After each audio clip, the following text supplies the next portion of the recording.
Bonjour à tous et bienvenue sur le podcast « Et si on allait au théâtre ce soir ?» Je suis Sacha et je suis passionnée de théâtre et spectacle en tout genre. Sur ce podcast, en plus d'interviewer des personnalités du monde du spectacle, j'ai pour habitude de vous recommander des pièces que j'ai vues. Et aujourd'hui, je vous donne ma sélection de spectacles à aller découvrir au Festival d'Avignon Off 2023. Car oui, le festival approche à grands pas. Je sais pas vous, mais moi, j'ai hâte. Et cette année encore, il y a plein de super spectacles à l'affiche, dont certains que j'ai déjà eu la chance de voir à Paris ou à Avignon les années précédentes. Pour vous aider à vous retrouver dans cette jungle de pièces, je vous ai préparé une sélection de spectacles que j'ai déjà vus et que je vous recommande. Alors, à vos programmes! Pour commencer, j'ai 3 spectacles chouchous que j'ai découverts l'année dernière au festival et que je vous recommande absolument. Le premier s'appelle « La vie est une fête ». Alors, son pitch est très simple, c'est la vie de Romain, né dans les années 70 et en quête de son identité. Rien de spécial me direz-vous, et pourtant, ce spectacle est aussi drôle qu'émouvant.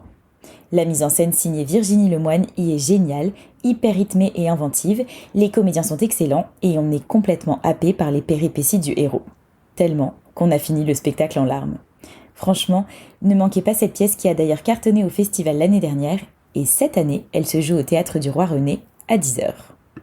Mon deuxième spectacle chouchou de l'année dernière, c'est Courgette. Oui, je sais, le titre est original, mais en fait, c'est l'adaptation théâtrale du roman Autobiographie d'une courgette que vous avez peut-être lu. L'histoire se passe dans un foyer pour enfants où des amitiés se nouent, et plus si affinité bien sûr. Et c'est tout simplement génial.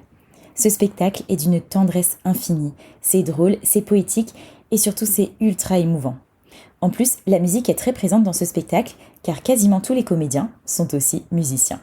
Alors vraiment, courez voir cette pépite, pleine de douceur, vous ne le regretterez pas. Rendez-vous au Théâtre du Girasol à 10h. Et puis l'année dernière, j'ai aussi découvert le spectacle qui s'appelle Vol et dit Vol.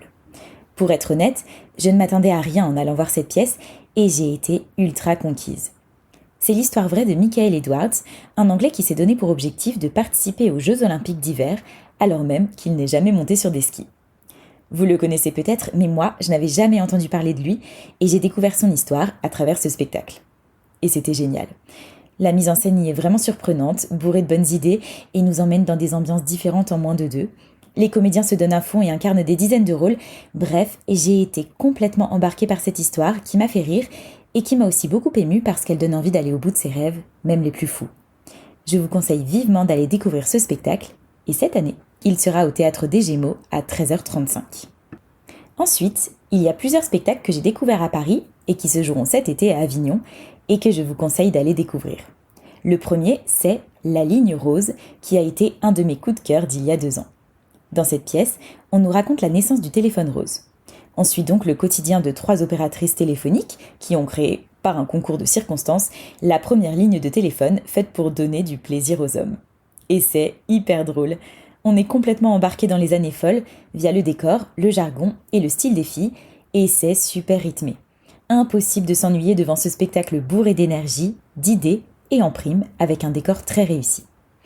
Allez voir ça si ça n'est pas encore fait, car ça vaut le détour, et elles seront à la condition des soies à 20h45. Un autre spectacle que j'ai découvert aussi au Lucernaire à Paris et que j'ai adoré, c'est L'affaire de la rue de l'Oursine. C'est une grosse comédie, un vaudeville de la Biche qui nous a fait beaucoup rire. La troupe est bourrée d'énergie et ils ont ce petit côté clownesque qui rend le spectacle très réussi. En plus, il y a quelques chansons interprétées avec beaucoup d'humour, donc vraiment, si vous avez envie de passer une soirée de rigolade, ne les ratez pas. Ils seront au Théâtre des Lucioles à 22h30. De quoi bien clôturer une belle journée de festival. Dans les autres pièces que je recommande, il y a La Tresse, qui est l'adaptation en seule en scène du roman du même nom. Alors là, on n'est plus du tout dans la comédie, mais complètement dans l'émotion. L'histoire est très belle, c'est celle de 3 femmes qui vivent aux 4 coins du globe, mais dont le destin va se recouper. Elles sont toutes les 3 interprétées par la talentueuse Hélène Ardenne, que j'ai interviewée d'ailleurs sur ce podcast. Je suis sortie bouleversée de ce très beau spectacle, parce que je me suis attachée à ces 3 femmes aux vies difficiles. Je vous recommande d'y aller si vous aimez vivre des émotions fortes au théâtre, elle sera à la Luna à 11h10. Il y a également un spectacle que j'ai découvert à Avignon il y a quelques années, et qui y joue encore, c'est dire son succès. Ça s'appelle Le bois dont je suis fait, et c'est interprété par 2 comédiens absolument excellents qui jouent tous les rôles de la pièce. Ça parle d'une famille, c'est une histoire assez simple, mais ici vraiment, tout réside dans le jeu car il n'y a ni costume ni décor. Et c'est génial. J'ai adoré la performance et je vous recommande d'aller la découvrir. C'est au Théâtre des Corsins à 17h25. Il y a aussi 3 spectacles très originaux dont j'aimerais vous parler. Le premier, c'est Au bonheur des vivants, qui est un spectacle entre mime, clown et magie. Alors j'ai découvert ce spectacle en 2018. Ça date, mais pourtant j'en ai gardé un super souvenir car c'était hyper poétique et plein de tendresse. Ils sont 2 artistes sur le plateau et on est complètement suspendu à ce qu'ils font. Moi, j'avais le sourire jusqu'aux oreilles tout le spectacle. Ça s'adresse aussi bien aux adultes qu'aux enfants et je vous assure, c'est une vraie bulle de bonheur que ce moment passé en leur compagnie. Pour les découvrir, rendez-vous au Théâtre des Lucioles à 20h10. Ensuite, dans le genre original, vous pourrez découvrir au festival cette année Smile, qui a joué pendant plusieurs mois à Paris. Ce spectacle a la particularité d'être en noir et blanc. Et oui, c'est assez dingue comme concept, mais figurez-vous que ça fonctionne très bien. L'histoire est très simple et aussi très répétitive au premier abord, mais le génie de ce spectacle tient dans son dénouement qui donne une toute autre dimension à la pièce. Donc si vous avez envie de voir un spectacle qui sort de l'ordinaire, choisissez celui-ci car il saura vous surprendre.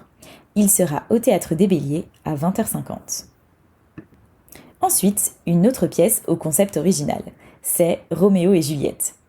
Oui, on a déjà vu cette pièce 1000 fois, mais là c'est différent. Le principe est le suivant.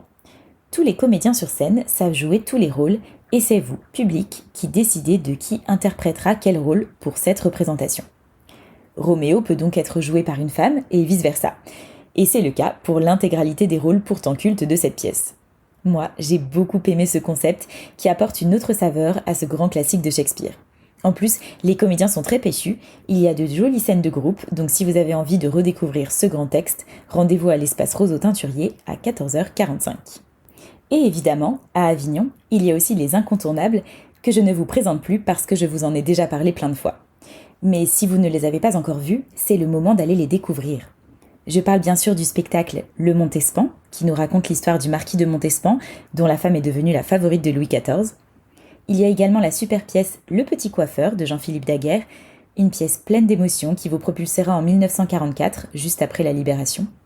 Si vous appréciez les biopics, ne manquez pas Dolto lorsque Françoise paraît, qui raconte la vie de Françoise Dolto et qui est très bien fait. Et évidemment, l'incontournable La Machine de Turing est de nouveau au Festival d'Avignon cette année, et c'est un bien beau spectacle si vous ne l'avez pas encore vu.